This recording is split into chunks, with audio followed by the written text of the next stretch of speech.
এইটা অন্য কোনো সাহিত্যিকের পক্ষে সম্ভব কিনা আমি জানি না। কোনো সাহিত্যিককেই আমরা ছোট করছি না।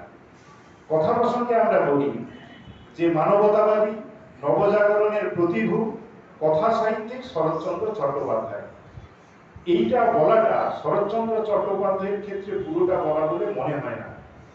কেননা অনেকে বলে থাকেন, বিশ্ব সাহিত্যের অনেক সাহিত্যিক তারা মনে করেন শরৎচন্দ্র চট্টোপাধ্যায় শুধু বাঙালি সাহিত্যিক ছিলেন তাই নয়, ভারতবর্ষে রাজ্যে রাজ্যে তার লেখা সাহিত্য ছড়িয়েছে তাই নয়, গোটা পৃথিবী জুড়ে যারা সাহিত্যিক হয়েছেন তাদের ক্ষেত্রে শরৎচন্দ্র একটা অন্য ধারা প্রাবন্ধিক ছিলেন, সাহিত্যিক ছিলেন।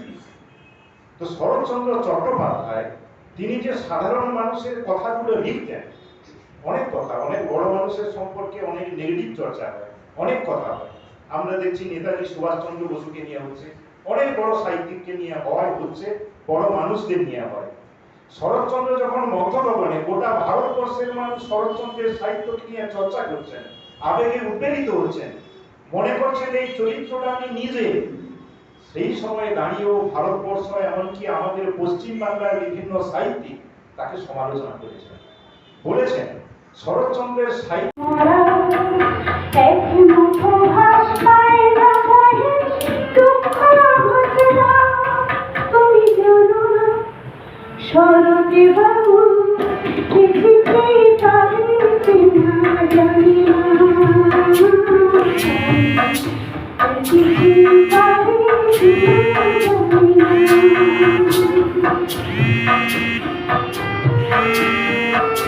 কিছুই বোঝা যায় না।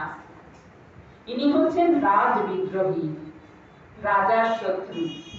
হ্যাঁ, শত্রু বলবার লোক বটে। বলিহারি তার প্রতিভাকে যিনি এই ছেলেটির নাম রেখেছিলেন সব্যসাচী।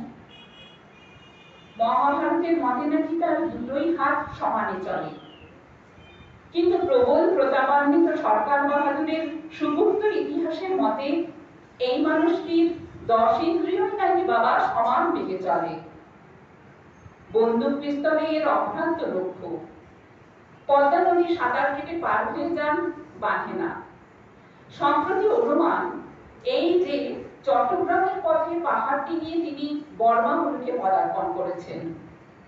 এখন ম্যান্ডেল থেকে নদী পথে জাহাজে চড়ে রেঙ্গুনে আসবেন কিংবা রেলপথে ট্রেনে সাওয়ার হয়ে শুভাগমন করেছেন, সঠিক সংবাদ নেই। তবে তিনি যে রওনা হয়েছেন সে কথা ঠিক। তার উদ্দেশ্য নিয়ে কোনো সন্দেহ, কোনো তর্ক নেই। শত্রু মিত্র সকলের মনেই তার স্থির সিদ্ধান্ত হয়ে আছে এবং নশ্বর দেহটি তার পঞ্চভূতের জিম্মায় না দিতে পারা পর্যন্ত এ জন্মে যে এর আর পরিবর্তন নেই তাও সকলে জানি। আপনাদের সামনে পথের দাবির একটি বিশেষ অংশ পাঠ করে শোনাবেন। এরপরেই বলবেন আজকের প্রধান বক্তা। তারপরেও অনুষ্ঠান আছে। দক্ষিণ Barasat students and youth cultural ফোরামের সঙ্গীত গোষ্ঠী দুটো সঙ্গীত পরিবেশন করবে, শান্তি সংঘ একটি সঙ্গীত পরিবেশন করবে। ফলে আপনারা এরপরের অনুষ্ঠানগুলো শুনবেন।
আলোচনা মিটিং হয়েছে।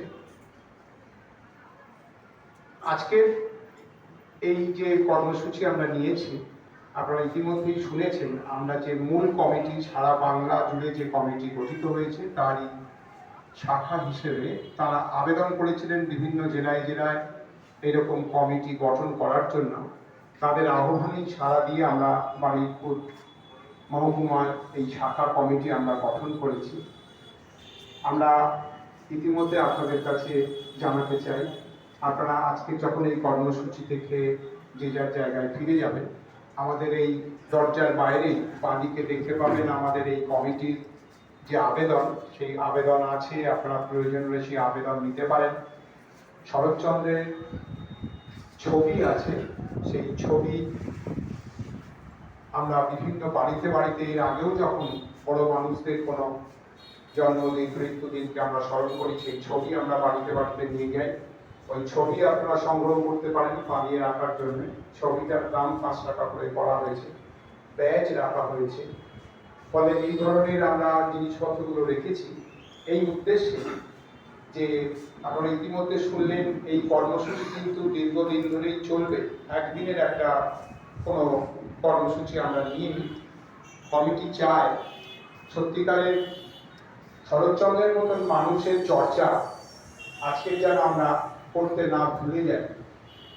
আজকের থেকে 150 বছর আগে যিনি এই সমাজে এসেছিলেন, ছোট্ট শিশু শরৎ, তার 150 বছর আগে তিনি জন্মগ্রহণ করবার পর পরবর্তী ক্ষেত্রে তিনি যখন যুবক, কিশোর বয়স, যুবক, তার পরবর্তী ক্ষেত্রে তার যে কর্মকাণ্ড, একদিকে সমাজ তখন যেভাবে ছিল অন্ধকারময় সমাজ, সেই সমাজ থেকে সেই সমাজকে জাগিয়ে তোলার জন্য, সেই সমাজকে এগিয়ে নিয়ে যাওয়ার জন্য শুধু কেবলমাত্র তার যে লেখনী, তার যে কলম চলেছে তাই নয়, তিনি নিজে